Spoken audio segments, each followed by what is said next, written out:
Your inner voice, that self-talk that all of us do, can limit or propel you in your leadership journey. And this is really important if you want to be a great first-time leader. Now, I could tell you to be aware, to take control of that inner voice of yours. But I understand it's really difficult to be aware, to identify what you are saying to yourself, especially when you're in the midst of it. So in this video, I'm going to share with you 11 examples of what your inner voice might be saying to you that's holding you back in your leadership journey. And I'm also going to share with you what you can do about them. Let's get started, shall we?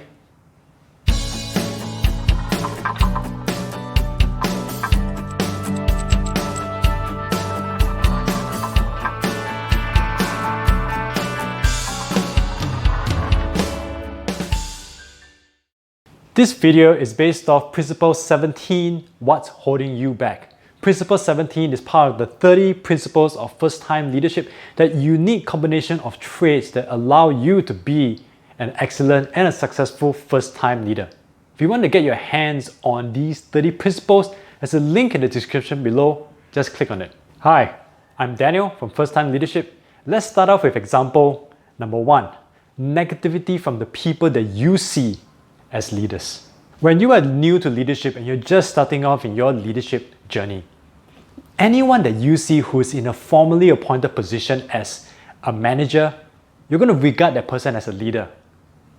You know, your knowledge of leadership is very new, so you are unable to really discern between someone who is a manager and a supervisor and someone who is truly a leader. Let me share with you this right now. A leader is someone who brings others to success. A leader builds people up. If you are receiving negativity from those leaders that you have come to respect in your organization, then maybe they're not leaders after all. If their negativity is dissuading you, is preventing you from becoming a leader, then I highly doubt that they are real leaders to begin with. I want you to know this, that leadership traits are human traits. And that means that all of us have the capability to lead. Do not allow the negativity from others to dissuade you from starting on your leadership journey. Example number 2. I don't know how. You are at the start of your leadership journey. There's a lot of things to learn.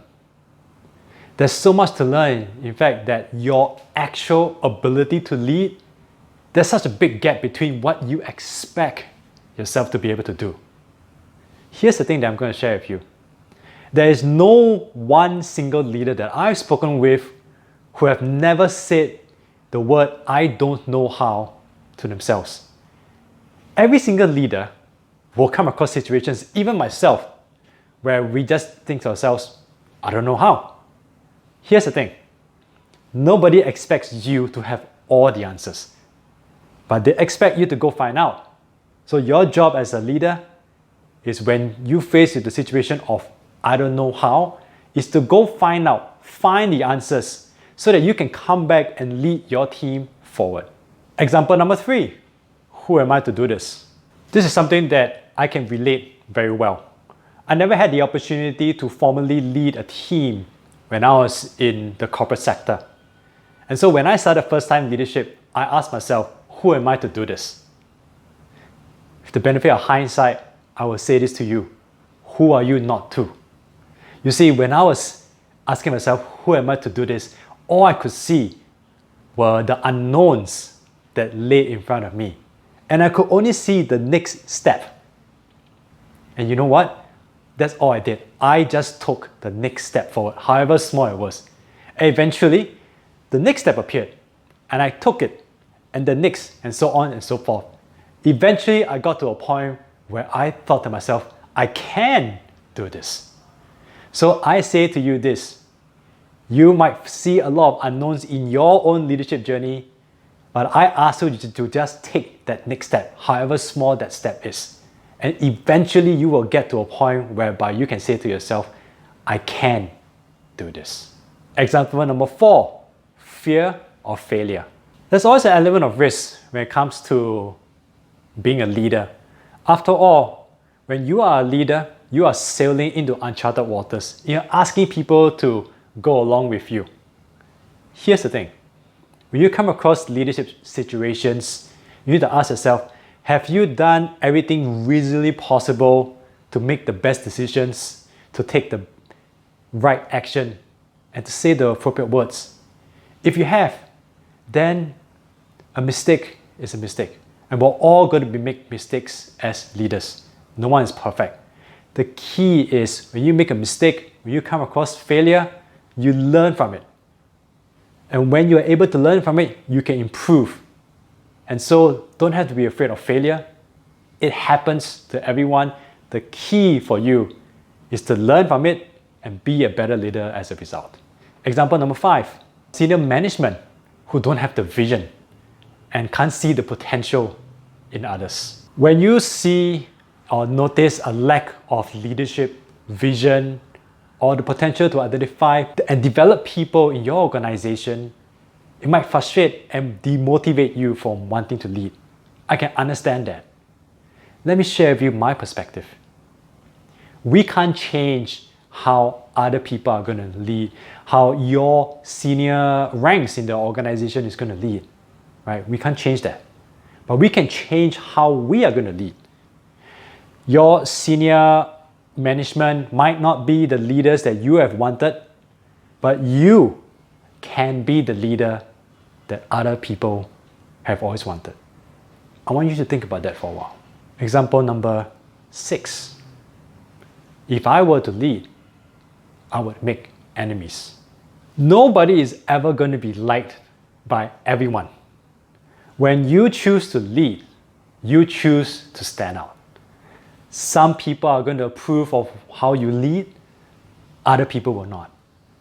And for those who do not approve of how you lead, if they decide to be your enemy for whatever reason, that is entirely their choice.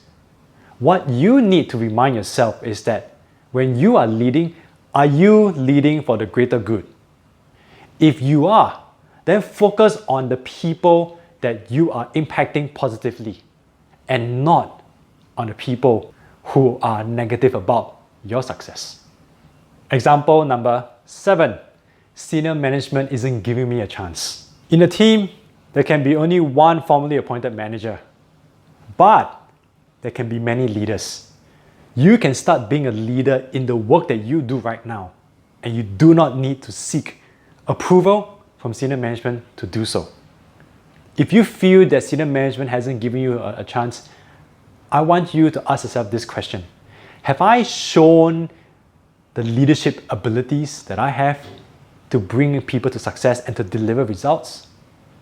I think when you start doing that, when you start leading and showing that you can deliver results, then you will eventually change the opinions of others. And then your opportunity to formally lead will come. Example number 8, lack of self-belief to create, to actualize new ideas. Self-belief, simply put, is in knowing who you are on the inside, knowing yourself, and the unique leadership approach that you can bring. So you need to believe that through your leadership, through your unique leadership approach, that you can bring people to success.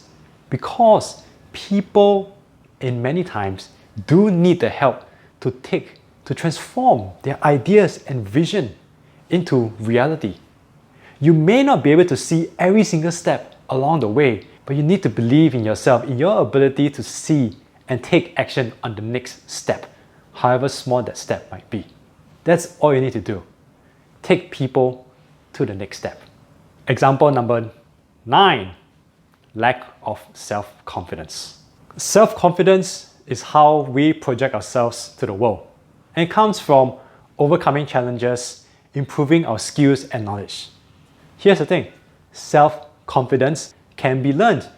It can be improved. What you need to do is to learn as quickly as you can, as much as you can about leadership. Use the opportunity to take on new challenges. Do the best that you can. And if you have made mistakes and you've experienced some degree of failure, learn from them.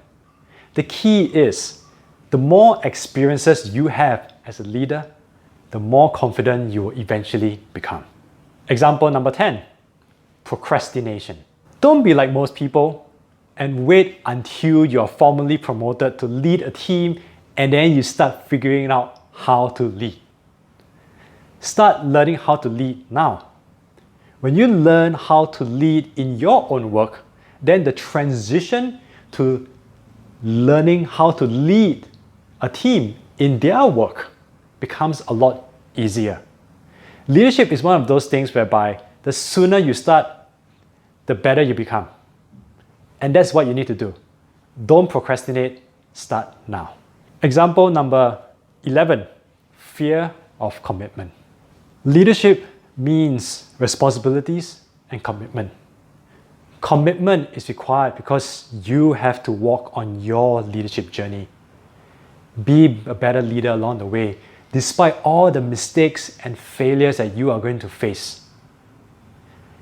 The level of success that you can bring others to is in a way related to the level of your leadership. So the question that you need to ask yourself is, are you committed enough to take the next step, however small that step is? If you like what you have seen so far, really appreciate if you give me the like on this video. Helps me out with the YouTube algorithm. And if you've just subscribed to First Time Leadership, do click on that subscribe button. It helps to grow the channel and you will ensure that you will get the new videos that come out to help you with your first time leadership journey. So I hope that you were able to relate to at least one of the 11 examples that I've shared with you. My intention is to give you the insights into what's holding you back for being a great first-time leader so that when you finally understand, you can propel yourself forward in your leadership journey. In any case, my name is Daniel from First Time Leadership. I hope you've enjoyed this video. I look forward to speaking with you soon.